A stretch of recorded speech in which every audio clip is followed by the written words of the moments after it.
Hi, welcome to PSR studies. ఈరోజు Telangana ICET 2024 కౌన్సిలింగ్లో అయితే వెబ్ ఆప్షన్స్ అయితే పెట్టుకోవడానికి లింక్ అయితే రావడం జరిగింది. ఈ రోజు నుంచి మనం వెబ్ ఆప్షన్స్ పెట్టుకోవచ్చు. వెబ్ ఆప్షన్స్ ఎవరు పెట్టుకోవాలంటే సర్టిఫికేట్ వెరిఫికేషన్ కంప్లీట్ అయిపోయి లాగిన్ ఐడి వచ్చిన స్టూడెంట్స్ వచ్చేసి క్యాండిడేట్ రిజిస్ట్రేషన్ చేసుకున్న తర్వాత మీరు వెబ్ ఆప్షన్స్ అయితే పెట్టుకోవాలి.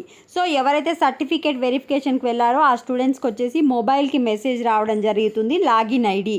ఆ లాగిన్ ఐడి వచ్చాక మనము పాస్వర్డ్ జనరేట్ చేసుకోవాలి. ఏ విధంగా జనరేట్ చేసుకోవాలనేది ఈ వీడియోలో చూపిస్తాను. వీడియోని లైక్ చేయండి, ఛానల్ని తప్పకుండా సబ్స్క్రైబ్ చేసుకోండి. సర్టిఫికేట్ వెరిఫికేషన్ అయిపోయి లాగిన్ ఐడి వచ్చిన స్టూడెంట్స్ వచ్చేసి కౌన్సిలింగ్ అఫీషియల్ వెబ్సైట్కి వచ్చిన తర్వాత మీరు వచ్చేసి ఫస్ట్ క్యాండిడేట్ రిజిస్ట్రేషన్ చేసుకోవాలి.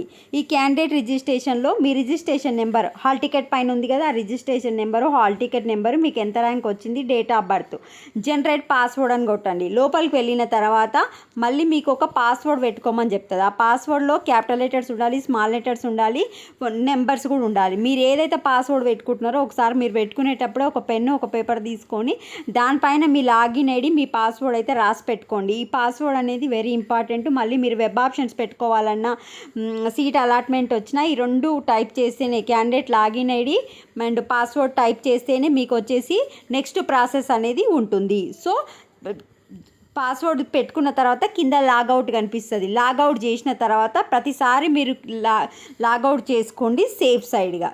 లాగౌట్ చేసుకున్న తర్వాత నెక్స్ట్ వచ్చేసి క్యాండిడేట్ లాగిన్కి వెళ్ళి ఇప్పుడు మీ లాగిన్ ఐడి ఉంది కదా, మీ ఫోన్కి వచ్చిన లాగిన్ ఐడి, మీ హాల్ టికెట్ నెంబరు, మీరు ఏదైతే పాస్వర్డ్ పెట్టుకున్నారో ఆ పాస్వర్డు, డేట్ ఆఫ్ బర్త్, ఇక్కడ కనిపించే ఇమేజ్, ఇవన్నీ ఎంటర్ చేసి మీకు అక్కడ వెబ్ ఆప్షన్స్ పెట్టుకోవడానికి ప్రక్రియ అయితే కనిపిస్తుంది.